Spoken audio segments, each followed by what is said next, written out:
Hi, everyone. Today, I get to tell you about another one of the miracles that Jesus did while he was on earth. So one day, Jesus and his disciples were walking along, and they saw a man sitting, begging, and he was blind. In fact, he had been blind since he was born. He had never, ever been able to see. And the disciples turned to Jesus, and they asked him an interesting question. They said, Rabbi, which means teacher, remember? They said, Rabbi, who sinned, this man or his parents, that he was born blind?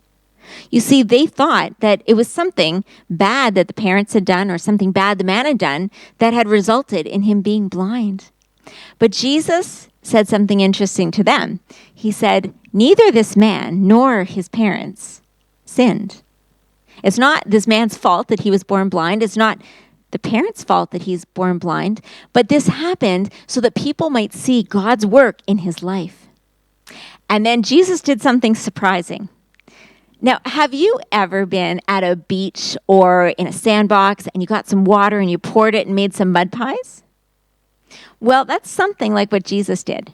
Jesus, he spit on the ground and he made some mud and then he put it on the man's eyes. And then he said, I want you to go and wash your eyes in the pool of Siloam. Now, Siloam is a really cool word, and it means something. So let's find out what it means. It means one of three things, and I want you to guess. It either means sent, or it means I can see, or it means cool water. So which one do you think it means? Well, if you said sent, you were right. So we're going to take these two off. So Siloam means sent, and it's pretty cool because Jesus was sending the man to the pool of Siloam. So that was pretty neat. So instead, though, of saying, ew, gross, he just spit on the ground and made mud and put it on my face, on my eyes, the man believed Jesus, and he went and he washed his eyes. And do you know what happened? He could see. He could see for the first time in his entire life. He could see trees, he could see grass, he could see flowers, he could see animals, he could see mountains, he could see the sky, he could see clouds, and he could see his family's faces for the first time ever. Can you imagine how excited he was? Can you imagine how excited his family was? In fact, his neighbors and the people who used to see him begging, they noticed too. And they said, hey, wait a second. Isn't that the guy who was blind and used to beg all the time? And some people said, yeah, that is him. And some of them said, oh, no, it can't be him. It just looks like him. But the man said, no, it's me. And they said, how did this happen? He said, okay, so this man named Jesus, he made mud and he put it on my eyes and then he sent me to the pool of Siloam to wash my eyes and I went and when I washed my eyes, I could finally see. It was amazing. And they said, where is this man now? And he said, I don't know. He didn't know where Jesus had gone. So the people, they brought the man to the Pharisees, the teachers of the law. And so the Pharisee said, how did this happen? So he told his story again. He said, this man named Jesus, he made mud and he put it on my eyes. And then he sent me to the pool of Siloam to wash my eyes. And then I could see. But instead of being excited that this miracle had happened and the man could see, the Pharisees, they weren't all happy. You see, this miracle had happened on the Sabbath. Now, do you remember a few weeks ago we had talked about another miracle that happened on the Sabbath?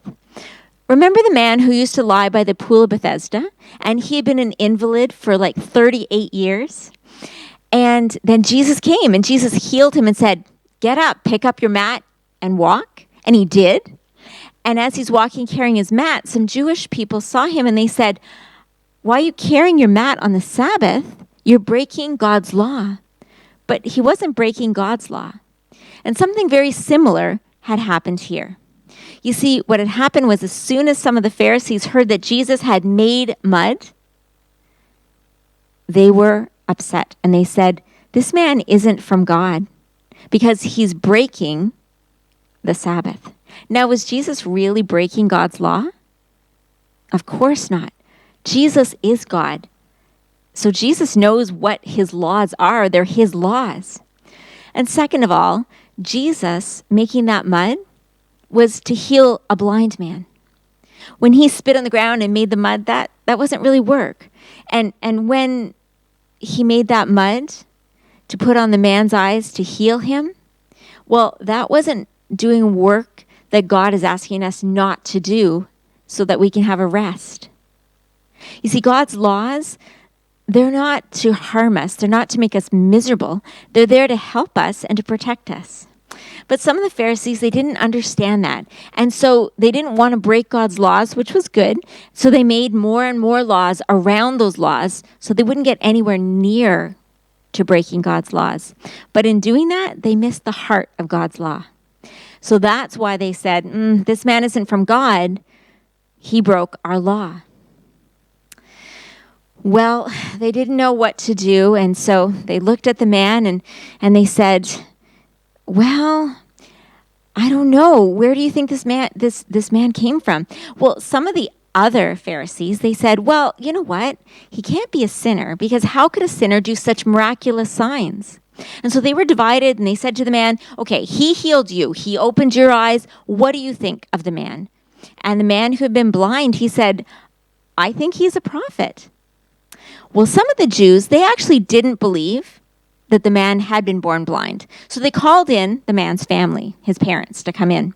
And so they came in and they said, okay, so you're saying that this is your son and that he was born blind? Well, how come he can see now? Well, the parents, they said, well, yes, he was born blind, and yes, he is our son. But as for how he can see now, we don't know. We have no idea. You know what? You need to ask him, because he's old enough and he can answer for himself. Now, the reason they answered that way is because they were afraid. The Jews had said that anyone who said that Jesus was the Messiah, they were going to get thrown out of the synagogue. Now, the synagogue was like our church, like it's similar to our church, and so they didn't want to get thrown out of church. They didn't want to get thrown out of their synagogue, and so that's why they said, he's old enough, ask him. So they called the man back in and they said to him, give glory to God. We know this man is a sinner. Well, the man looked at them and he said, well, whether he's a sinner or not, I don't know. One thing I do know is that I was blind and now I can see. Well, they said to him, look, tell us again. How did this happen? How did he open your eyes? The man said, I told you what happened already. Why do you want me to tell you again? You didn't believe me. Do you want to become his disciples too? And they said, you're his disciple. We are Moses' disciples. We know that God spoke to Moses, but as for this guy, we don't know where he comes from. Well, the man who'd been born blind, he said, that is remarkable. You say that you don't know where he comes from, and yet he made me be able to see. We know that God, he doesn't listen to sinners. God listens to a godly man who follows his will. Now, I've never heard, no one has heard, of a man being born blind suddenly being able to see or being healed. There is no way that this man cannot be from God. He has to be from God, otherwise he could do nothing. Well, they got so upset with him and they hurled insults at him and they said, you were steeped in sin right from your birth. How dare you say these things to us? And they threw him out of the synagogue, just like his parents were afraid would happen to them. Well, Jesus heard that the man had been thrown out of the synagogue. And so he found the man and he said to him, do you believe in the Son of Man? And the man said, who is he, sir? Tell me so I can believe in him. And Jesus said to him, you have seen him. In fact, he is the one speaking to you now. And the man said, Lord, I believe. And he worshiped Jesus. Well, that's our story for this week. Thanks for joining us, and we hope we'll see you next week. Bye for now.